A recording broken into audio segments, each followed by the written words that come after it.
Hello everyone. स्वागत है आप सभी का आपके अपने यूट्यूब चैनल पर। मैं हूं राकेश सलरेजा, आपका अपना एप्टीट्यूड मेंटर। आज मैं आप बच्चों के लिए एक और बेहतरीन कंसेप्ट लेकर हाजिर हो गया हूं।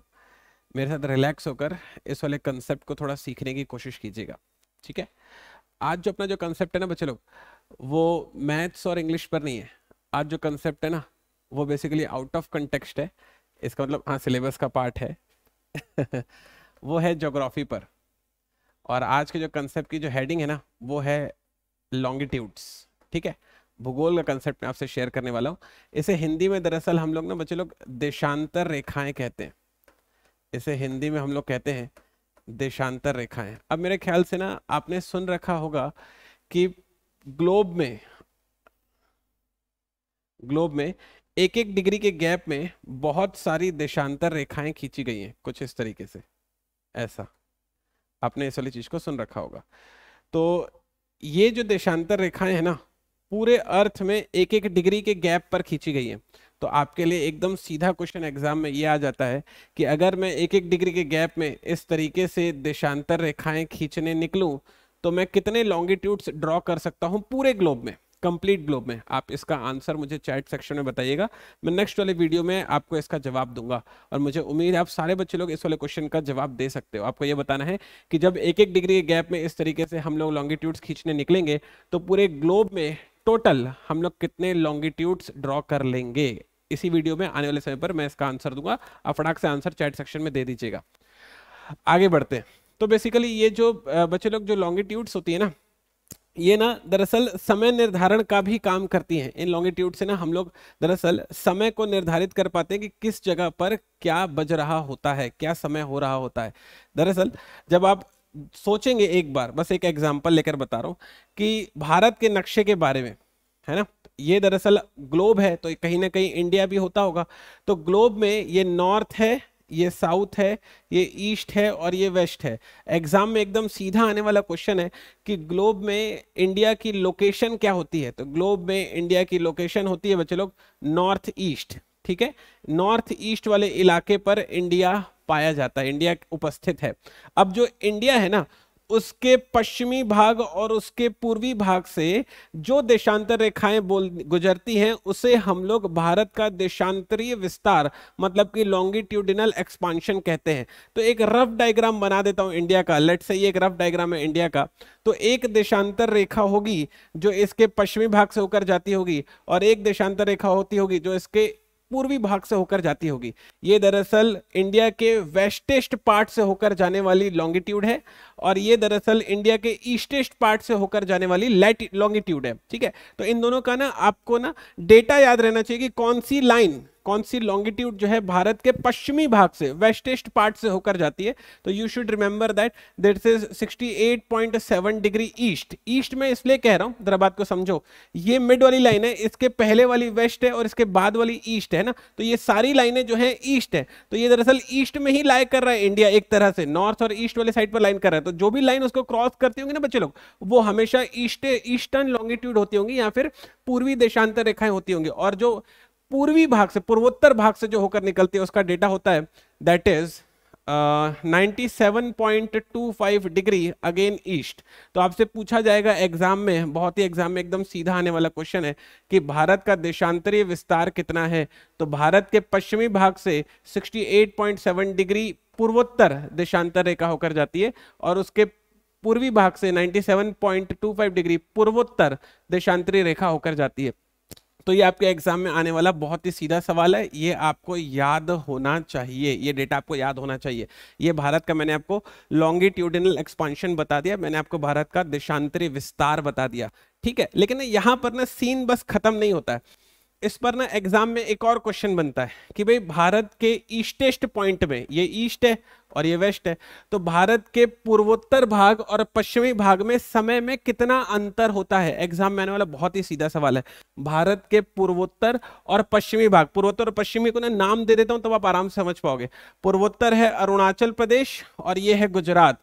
तो अरुणाचल प्रदेश और गुजरात में कितने घंटे का फर्क होता है, ये आपके एग्जाम में आने वाला बहुत ही सीधा क्वेश्चन है।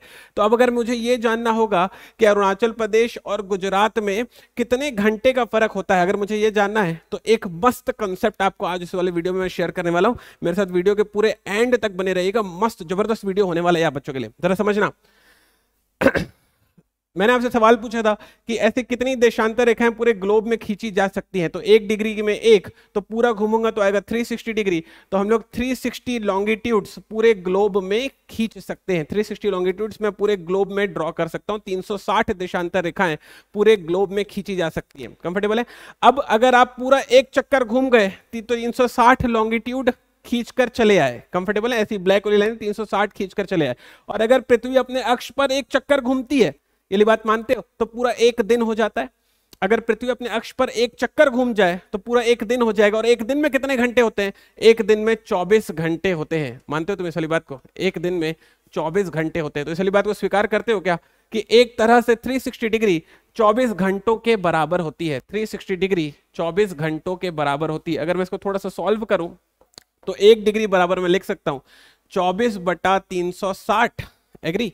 और इस वाली जगह पर ना मैं आवर की जगह पर मैं लिखना चाहता हूं 60 मिनट लिख सकता हूं मैं। तो इसकी जब मैं कटिंग करता हूं ना तो मेरे को निकल कर आता है 4 मिनट। मतलब ये हुआ कहने का कि 1 डिग्री लॉन्गिट्यूड दरअसल 4 मिनट का डिफरेंस रखती है। 1 डिग्री लॉन्गिट्यूड 4 मिनट का डिफरेंस रखती है। मतलब अगर आपको पास 1 डिग्री का गैप होगा तो वो समय के अर्थों में, समय के शब्दों में 4 मिनट का दरअसल वो गैप होगा। ठीक है? तो एक रफ डेटा ले लेता हूं मैं यहां पर 68.7 को मैं रफली 68 मान लेता हूं, कैलकुलेट करने बस आसानी लगेगा। और इसको रफली 98 मान लेता हूं। बात को समझो, यहां पर मैंने 0.7 कम किया तो यहां पर थोड़ा सा 0.7 लगभग बढ़ा दिया, तो दोनों चीजें बराबर हो गई ना। इधर से जितना कम किया उधर से उतना बढ़ा दिया, तो लगभग दोनों बातें बराबर हो गई ना। तो आपको घटाने में आसानी होगी। तो मैं 98 में से 68 को जब माइनस करूंगा तो मुझे दिखाई दे रहा है 30 डिग्री का फर्क आ रहा है। मतलब मैं आपसे ये कहने की कोशिश कर रहा हूं बच्चे लोग, दरअसल बात को समझना कि भारत के पूर्वोत्तर और पश्चिमी भाग में 30 डिग्री लॉन्गिट्यूड का फर्क होता है। पॉइंट आ रहा है आपको समझ में? और अरुणाचल प्रदेश और गुजरात में 30 डिग्री लॉन्गिट्यूड का फर्क होता है। मैंने आपको ये बताया था, 30 डिग्री का फर्क है भारत में, 30 डिग्री का फर्क है भारत में। 1 डिग्री का अगर फर्क होता है तो 4 मिनट का फर्क बनता है। 1 डिग्री का फर्क होगा, 1 डिग्री का गैप होगा कंसेप्ट के हिसाब से। अगर 1 डिग्री का गैप होगा, 1 डिग्री का गैप होगा तो 4 मिनट का फर्क बनेगा। 1 डिग्री का गैप होगा, 1 डिग्री गैप होगा तो 4 मिनट का फर्क बनेगा। इस हिसाब से अगर 30 डिग्री का गैप हो जाए, 30 डिग्री गैप हो जाए तो 30 गुणा 4 मतलब कि 120 मिनट का फर्क पड़ेगा। इसका मतलब ये हुआ 120 मिनट मतलब ये हुआ 2 घंटे। 120 मिनट का मतलब ये हुआ 2 घंटे। कहने का अर्थ दरअसल ये है कि अरुणाचल प्रदेश और गुजरात में 2 घंटे का फर्क होता है। अरुणाचल प्रदेश और गुजरात में 2 घंटे का फर्क मैंने आपको कैलकुलेट करके दे दिया पूरे मैथ्स के हिसाब से। दरअसल बात को समझने की कोशिश करना, अरुणाचल प्रदेश और गुजरात में 2 घंटे का फर्क होता है। कहने का अर्थ ये है, सुनना समझना जरा इस वाली बात को, कि जब अरुणाचल प्रदेश में सुबह के 7 बज रहे होंगे उस समय पर गुजरात में सुबह के 5 बज रहे होते हैं। समझ गए? इस वाले मैथ्स के हिसाब से जब अरुणाचल प्रदेश में सुबह के 7 बज रहे होंगे तो गुजरात में उस वक्त सुबह के 5 बज रहे होते हैं। लेकिन वास्तविकता में ऐसा होता है क्या? ये वाला मैथ्स मुझे कहता है कि अरुणाचल प्रदेश, और ये उदाहरण है सिर्फ, है ना, अरुणाचल प्रदेश और गुजरात में ये वाला मैथ्स मुझे सिखा रहा है कि 2 घंटे का फर्क है। लेकिन वास्तविकता में ऐसा होता है क्या? वास्तविकता में आप चाहे घड़ी अरुणाचल प्रदेश से खरीदो या गुजरात से खरीदो, पूरे भारत में अगर 5 बज रहा है तो पूरे भारत में 5 बजेगा। अगर अरुणाचल प्रदेश में 7 बजे रहा है तो पूरे भारत में 7 बजेगा। ऐसा नहीं होता है कि अरुणाचल प्रदेश में 7 बज रहा है तो उस वक्त गुजरात में 5 बज रहा होगा। मतलब अरुणाचल प्रदेश की घड़ी कुछ और टाइम दिखा रही है, गुजरात की घड़ी कुछ और टाइम दिखा रही है। हम लोग इस वाली बात को जानते हैं बच्चे लोग कि हम लोग भारत के किसी भी हिस्से से घड़ी खरीद कर आ जाएं, पूरे भारत में वो घड़ी सही समय बताती है। लेकिन मैंने यहां पर आपको निकाल कर दिखाया कि अरुणाचल प्रदेश और गुजरात में 2 घंटे का फर्क होता है। आ गई बात समझ में? और जब अंग्रेज जब इस वाले देश को चला रहे थे ना बच्चे लोग, तो सच में ऐसा होता था, वो 2 अलग अलग टाइम जोन मेंटेन करते थे।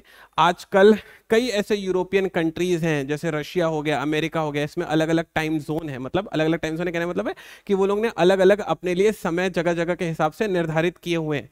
किसी जगह पर कुछ समय हो रहा है, उन्हीं उसी देश में किसी जगह पर कुछ समय हो रहा है। लेकिन भारत में पूरे देश में कंप्लीटली एक ही समय हो रहा होता है। ये मैथ्स मुझे सिखाता है कि 2 घंटे का फर्क है अरुणाचल प्रदेश और गुजरात में। लेकिन मैं दिल से जानता हूं कि पूरे भारत में चाहे घड़ी अरुणाचल प्रदेश से खरीदूं चाहे गुजरात से खरीदूं, समय तो एक ही होता है ना। तो मैं आपसे नेक्स्ट वाले वीडियो में डिस्कस करूंगा कि जब ये वाला मैथ्स मुझे कह रहा है कि 2 घंटे का फर्क है, लेकिन मैं दिल से जानता हूं कि पूरे भारत में घड़ी कहीं से भी खरीदूं समय तो एक ही बताता है, तो फिर ये चीजें मिसमैच कैसे हो रही हैं, आने वाले वीडियो में इसका जवाब जानेंगे। और अगर आपको ऐसा लगा हो कि ये जो कंसेप्ट है आपके काम का है, कुछ तो भी ऐसी बात है जो सीखने को मिल रही है मुझे सर से डेली, तो इसी तरीके के जो कंसेप्ट हैं डेली बेसिस पर, रेगुलर बेसिस पर हमने आप बच्चों के लिए बेहतरीन कोर्स तैयार किया हुआ है। सीजी व्यापम का जो कोर्स है बहुत इंपॉर्टेंट है, ज्योग्राफी वाला पोर्शन इस वाले एग्जाम के लिए। मात्र 1499 का कोर्स है, रेगुलर फीस की 7000 है, ऑफर में चल रहा है 1499। आप इस पर एनरोल कर सकते हैं। मैं डेली की तरह आपको फिर से बता देता हूं, गूगल प्ले और ऐप स्टोर में जाकर आप CGPSC नॉलेज ऐप को डाउनलोड कीजिए और वहां से आप इस कोर्स पर एनरोल हो सकते हैं। इसके अलावा भी बहुत सारे कोर्सेज हैं, अपने इंटरेस्ट के हिसाब से आप जिस कोर्स पर चाहें उस कोर्स के लिए एनरोलमेंट ले सकते हैं। हमेशा आप सारे बच्चों के लिए जिस भी तरह की से हेल्प हो सकेगी, we are available, and frankly speaking, truly speaking, we are more than happy to help you. जल्दी मिलते हैं।